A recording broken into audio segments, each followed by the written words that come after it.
Here it is, the 2012 Prius Level 4 with the solar roof. I'll show you more on that in a second.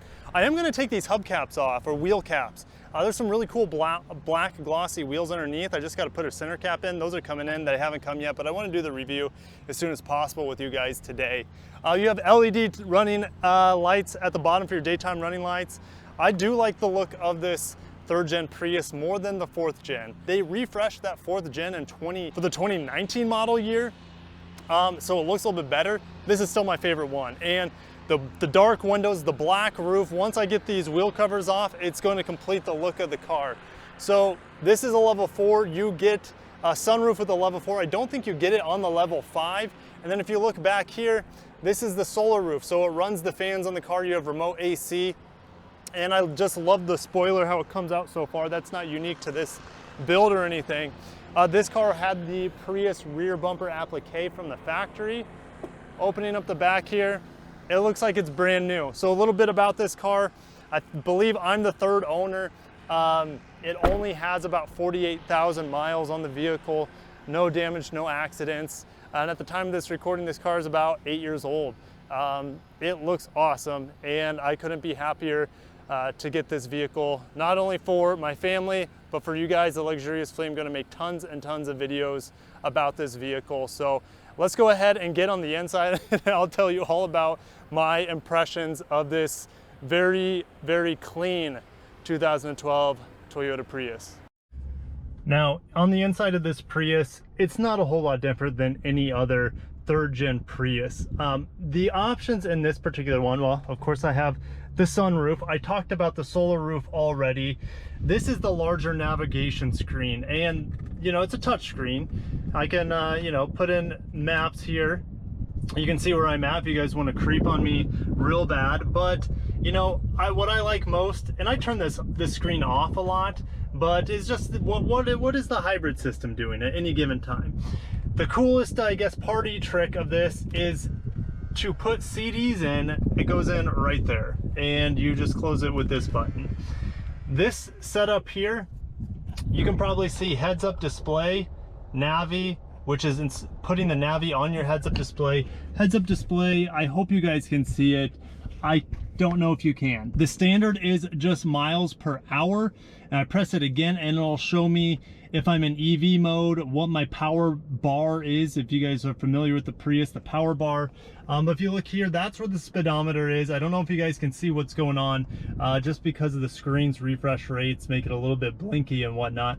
I do have garage door openers here. Now, also unique to the car, I mentioned the solar roof, is this guy. So when the car is sitting and it's a sunny day like this, it's hot out, it runs the fans to just circulate air in here so it doesn't get too hot. It tries to match the ambient temperature outside. So you just have circulating air in here, which is awesome. Your car's not going to get too hot, especially if you live in a hot climate. That might help. Also, by the way, my keys, because of that, you have this AC button here. So it will turn on the AC. I believe it's for 3 minutes, you know, remotely. So that's another perk of having the solar roof.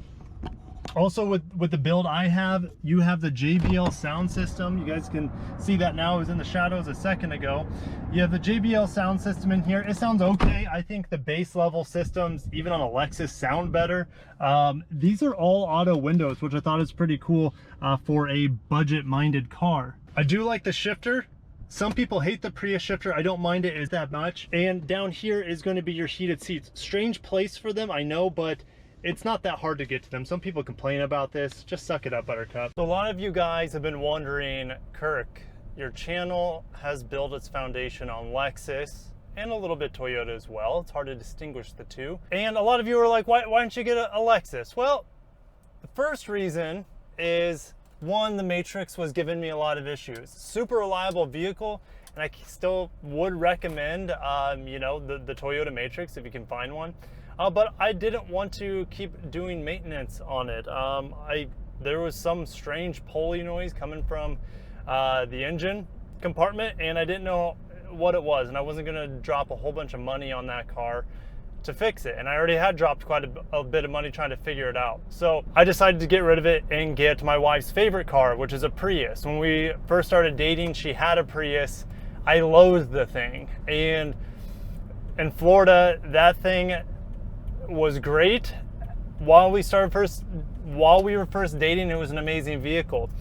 Unfortunately, the battery had died on it, and it was going to cost like $4,000 at the dealership to replace. So I'm like, we're never getting a hybrid again. They're garbage. They're just going to cost you a ton of money when they break, and they still can. The Prius has grown on me over the years. It is slow as hell. It is a horrible driving car. But it's almost like playing a video game while you're driving this thing. And it's almost distracting in a way. Always watching my power gauge. Am I in EV mode, etc. I'm always playing around and looking at what my car is doing. And that makes it actually more engaging to drive than most other cars I've driven. Not engaging in how it drives or the performance or anything like that. Engaging in that it's like a video game extracting the most miles per gallon out of your vehicle. And a lot of you have been asking, Kirk, what kind of mileage are you getting? I heard these batteries start to degrade after 10 years especially. Well, this is 8 years old at the time of this review. And I got a little app on my phone. It's called Dr. Prius. You just get an OBD2 sensor and you plug it in and it tells you what your battery's life. My battery's fine right now, and there's no sign in the future, and this car only has about 50,000 miles. There's no sign of it failing anytime soon based off that app. I'm not worried about that. And with modern Priuses, or at least the aftermarket nowadays, you can so easily, if you have a screwdriver and basic hand-eye coordination, you can change out the aging cells in here that maybe are going bad. I just had to slam on the brakes. The brakes in this thing are actually really good. And the cool thing about most modern hybrids is they save you in brake maintenance. I don't like doing maintenance on my cars. Me and my wife just had our 4th baby girl, and my children are very young. I don't have a lot of time to sink into working on my cars at this point in my life. I enjoy it, but it's not something I want to. It's not so enjoyable that it takes time away from my kids, if that makes sense. So I wanted a car also that was going to be very, very easy to live with, dump zero time into, and something different. And this car kind of fit all the bills while being my wife's favorite vehicle. Well, how fast is this thing? It is slow as hell. The 0 to 60 on this is probably the slowest car I've ever had in my life. It only goes 0 to 60 in about 10 and a half seconds. It's got 134 horsepower, which is more than the modern Priuses, but the modern Priuses actually accelerate more quickly. I don't know why the horsepower numbers were so much higher, or I should say so much. They're about 14 horsepower higher, I believe, something like that. In this model, the 3rd gen than the 4th gen, but the 4th gen is faster and more efficient.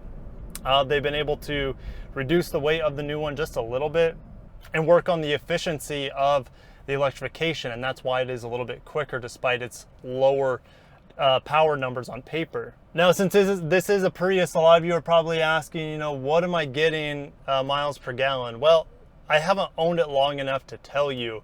When I was, I'm on paternal leave right now, and paternity leave? Is it paternity? Anyways, it's PTO, so it's not really. I just taken time off.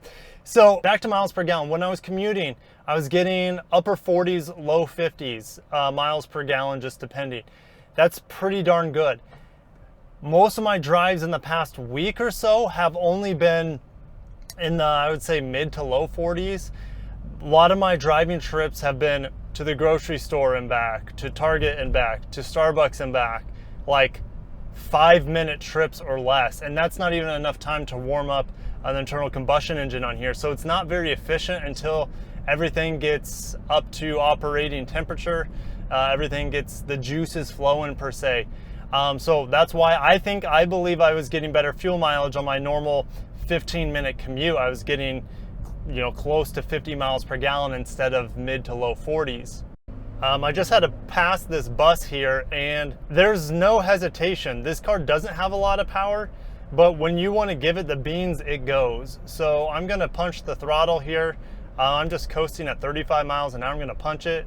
I popped out of EV mode, and I almost hit actually I had to lay off the throttle because that Mercedes Sprinter van cut in front of me. But I'm gonna try that again, try it again. Give it the beans uphill. The Prius does not do very good at going uphill, but let's see what it's got. Going 35 miles an hour, punch it. And it's not very loud, but I'm up to 50 miles per hour going uphill in just a couple seconds. Although it's slow, it still has more than enough power to get you into trouble if you don't, watch your speedometer. Now at low speeds and on smooth pavement, this thing rides like a dream, really. It's so smooth, especially when the engine is off and you're in EV mode. Like, this thing's super, super smooth, very quiet. The downfall is that you have these economy focused, low resistance, rolling resistance tires that have a fairly large PSI, and it's not that smooth of a ride when going over unsmooth surfaces, which is everywhere where I live in the Midwest. I'm sure a lot of you guys can sympathize. Jeez, dude, don't even look at the road. Did you see that? Didn't even look. Yeah, it's loud in here as well. I mean, it's just, unless you're at a stop sign, which is pure bliss because there's no vibrations, the engine turns off, it's very, very quiet. Ooh, I like that motorcycle. Comfort. I think this thing's pretty comfortable. Now, I can't speak for the lower trims that don't have this Softex leather, synthetic leather material. This stuff looks brand new on an 8-year-old car. Granted, there's not a whole lot of miles on this thing, but it looks brand new to me. And I get in and out of brand new cars every single day for my job. So, very impressive. What kind of rattles are in the car? And I'm talking a lot about interior noise and road vibration and stuff like that because I have so much experience with Lexus, and that is like the gold standard in my opinion. For an 8-year-old car, it's actually pretty quiet in the terms of there's not a whole lot of interior noises. Most of your noises are coming from the road, but like there's a speaker cover on one of the front speakers here that rattles from time to time. It's that like really high-pitched creaky noise that drives me a little bit nuts. But other than that, I can't complain. I mean, it's quieter than I thought it was going to be for an 8-year-old car. Now, I plan on owning this thing for as long as possible and giving you guys updates along the way. I'll probably do like a 10-year review on this thing. If I still have, I plan on having it by then, which is 2 years from now would be a 10-year review. I'm just not driving a whole lot right now. For me to rack up 100,000 miles on a car like this, where I only drive maybe 7,000 miles a year, it would take me a very, very long time. So mileage reviews I probably won't do a whole lot of, but definitely yearly reviews because I'll rack up the years faster than the miles in this thing. I plan on doing lots of fun stuff in this car, like how does it handle in the snow? 0 to 60 times. How bad of gas mileage can you get in a Prius? Guys, comment below what kind of videos would you like to see? Ridiculous videos, fun videos, funny videos? Put it all down below what you would like to see in this Prius. Like, I'm not taking this car too seriously, so that's why, you guys can say, go camp out in your Prius for a couple days. My wife wouldn't like that, but for the sake of the channel, for the sake of the luxurious fleet, I could definitely make a video on that. That's going to sum up everything today, or at least my impressions on this Prius. I will see you guys in the comments. Feel free to ask me anything about this vehicle. If you're new to the channel, if you have a Prius, you just like them, make sure to subscribe. I'll have more content in the future, but my channel is dedicated on Toyota, Lexus, and other Japanese automakers. So make sure to stick around because this channel is just getting started. It's picking up a lot of momentum, and the fun, it just gets more and more fun to interact with you guys, the luxurious fleet. So thank you so much for watching. Make sure to give it a thumbs up if you haven't already, and I'll catch you guys in the next one. And until then, peace out.